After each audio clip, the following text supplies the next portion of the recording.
bienvenue à l'hôtel de Paris Saint-Tropez. Alors aujourd'hui c'est la fête. Je reçois Alexandra Sénès qui est une femme en réinvention permanente. Bonjour Alexandra. Bonjour Agnès. Alors je t'ai quitté journaliste, je t'ai quitté auteur, je t'ai quitté en train d'écrire une série télé. Et là je te retrouve à la tête d'une idée de génie, ici présente, Kilomètre. Alors quelle est cette idée ? Kilomètre est un label qui brode le voyage. Je brode sur des chemises, des paniers, dans des guides. Je fais le tour du monde. Je pointe dans le monde des Saint-Tropez ou des Brooklyn de demain. Ah bon ? Alors donc si on consulte ton site, par exemple, on peut savoir où aller dans une prochaine destination qui ne soit pas frelatée, c'est-à-dire envahie de boutiques de luxe. Si tu veux faire ton prochain voyage de noces, par exemple, tu n'as aucune idée, tu es Bali, c'est galvaudé, tu vas sur Kilomètre et tu vas trouver d'autres idées. Très bien. Alors cette idée de Kilomètre qui a démarré il y a 2 ans et demi, où tu conseillais à l'époque 15 destinations, 2 ans et demi maintenant tu es à 100 destinations, c'est énorme, c'est symbolisé finalement par la création de chemises, de sacs et de guides de voyage, mais tout a démarré finalement par ton flair inimitable, si je puis dire, c'est quand tu as découvert ce lot de chemises dans une brocante du Marais. J'ai acheté une chemise ancienne du 19e siècle qui sont des chemises de travail en fait, et en racontant à la brocanteuse que j'adorais ces chemises, que je les mettais avec des talons, que je dormais avec comme un jean, elle me dit mais j'en ai un stock. Son mari les avait achetées pour Ridley Scott, pour Gladiator, et pour un film de Daniel Day-Lewis, Lincoln. Et donc elle savait pas quoi en faire, et quand je lui ai dit je vais acheter le stock, je ne savais pas que l'erreur, le bras dans lequel je me suis mis le bras dans une histoire qui n'était pas la mienne au départ. Et une fois que j'avais ces 400 chemises, je n'étant pas brocanteuse ou créatrice de mode, qu'est-ce que j'allais en faire ? Et j'ai listé une quinzaine de destinations qui sont donc pour moi des adresses secrètes dans le monde. Et je venais d'enseigner au Mexique dans une école de mode sur les médias. Et j'avais rencontré des brodeuses, j'avais rencontré une étudiante qui pouvait me brancher avec des brodeuses. Et je me suis dit, je vais raconter une histoire sur ces chemises, me servir de ces chemises comme une page blanche, comme un tableau, comme une toile, comme une toile. En tous les cas, pas comme une carte postale. Ah non, certainement pas. Parce que le choix du dessin, là c'est un peu particulier parce que c'est une chemise que Jean-Charles de Castelbajac a dessinée. Là, André, ça c'est son Gers et ça c'est son Lisbonne. Mais le choix, quand je drive les filles qui dessinent avec moi et les brodeuses, c'est de certainement pas dessiner la Tour Eiffel ou les lieux communs. Les lieux communs d'un endroit, oui, que ce soit pas touristique. D'ailleurs, tu as même réussi à réinventer la Tour Eiffel, je crois.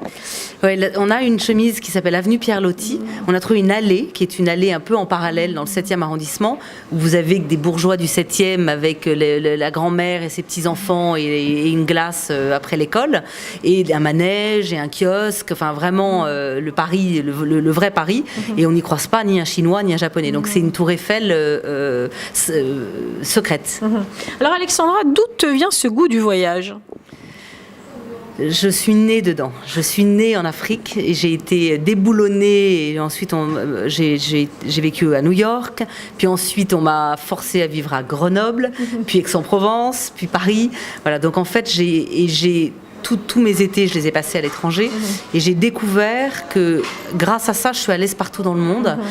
Donc c'est peut-être grâce à ça que je suis journaliste aussi, c'est que je suis à l'aise pour interviewer le président du Bénin ou un créateur de mode. Et d'ailleurs, quand j'ai créé Kilomètre, j'ai tout de suite trouvé un jeu de mots qui est Kilomètre redonnera des kilomètres, et j'ai trouvé une association qui s'appelle Zelidja, et dans l'idée de redonner tout de suite l'envie à d'autres de voyager. Et donc c'est une association qui fait voyager des enfants défavorisés et des enfants qui ont un projet de voyage entre 17 et 20 ans. Et donc depuis la création de Kilomètre, on a fait voyager 5 enfants, et voilà, donc c'est de tirer le fil jusqu'à donner envie à un gamin de 17 ans, et il ne revient pas indemne, il revient bouleversé d'avoir connu autre chose que son Bordeaux ou sa banlieue parisienne. Voilà. Alors tu disais, je brode le voyage, une très jolie formule, tu l'écris aussi, puisque avec ces chemises, on a donc ces petits guides de voyage, qui concernent par exemple Pantin, destination que j'ai découverte grâce à toi, à côté de Paris. jamais entendu parler de Pantin. Mais une destination en Italie confidentielle aussi, mais que je connais, Procida, que tu as découverte et que tu nous fais découvrir avec ton talent, effectivement, qui est de renifler la bonne adresse, là où il faut se perdre, comme tu le disais, là où il faut aller prendre un verre, là où tu es bien, hors des sentiers battus. Ce sont des contre-allées, en fait. Donc, il y a Capri, et à 15 minutes, il y a Procida. Il y a Saint-Tropez, à 15 minutes, il y a Roquebrune, Cap-Martin. En fait, il y a toujours, ou à Saint-Tropez, à 15 minutes, il y a la plage des Graniers. Enfin, c'est d'essayer de ne pas faire la place de la Garonne forcément, et de trouver dans un lieu, quand c'est un lieu un peu connu, le off-road. Alors aujourd'hui, où peut-on acheter ces sacs, ces chemises, etc. Où distribues-tu tout ça? Parce que ça reste un artisanat de luxe, hein, il n'est pas question de rentrer dans le mass market. Où peut-on trouver tout ça? On a plus de 15 boutiques dans le monde. On a une boutique en Californie qui nous suit depuis le début, qui est au nord de Los Angeles, à Newport. Et ça fait 7 saisons qu'ils nous achètent. On a des boutiques au Japon. Là, on vient d'inaugurer un corner dans un grand magasin à Tokyo qui s'appelle Isetan, qui est le bon marché de Tokyo. On est vendu à Biarritz, à Marseille. On est vendu chez... pas très loin d'ici, chez By Marie. On a des boutiques qui ont compris l'esprit de ce produit un peu atypique. Alors tu distribues aussi au Qatar. En fait, il y a eu une progression spectaculaire en 2 ans et demi. Oui, non. C'est compliqué, oui, en effet, parce qu'on a grandi vite et j'ai appris ce métier. Surtout, je ne savais pas ce que c'était que d'exporter, importer, les pays des douanes. Donc j'ai découvert ça, plus briefer des filles qui dessinent des vêtements. Donc je suis capable de dire si cette chemise est bien, mais pourquoi est-ce qu'elle est bien coupée, c'est pas mon métier. Donc je me suis constituée une petite ruche de filles qui m'aident et qui sans ça kilomètres n'existeraient pas. Aller voir. C'est très compliqué, par exemple, les paniers, on les fait au Maroc, donc quand c'est le Ramadan, ils ne livrent pas.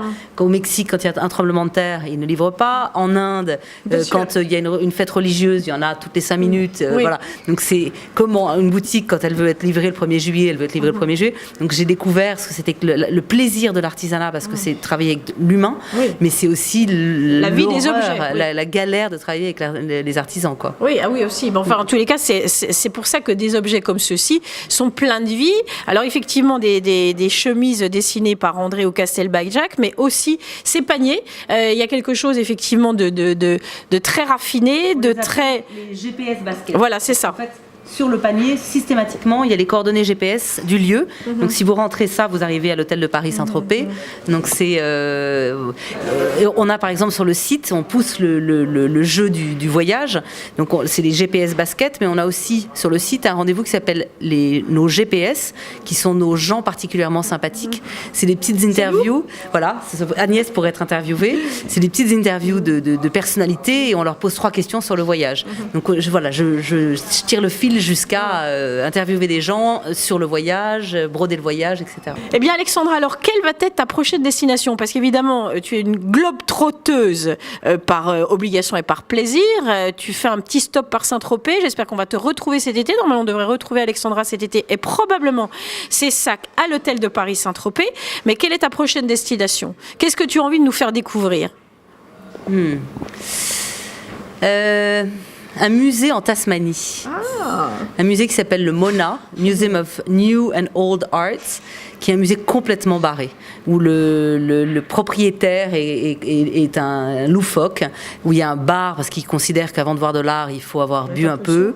C'est en sous-sol, et il mélange la machine cloaca, qui est une machine à merde d'un artiste belge, avec un sphinx égyptien. Enfin voilà, je trouve que j'en viens.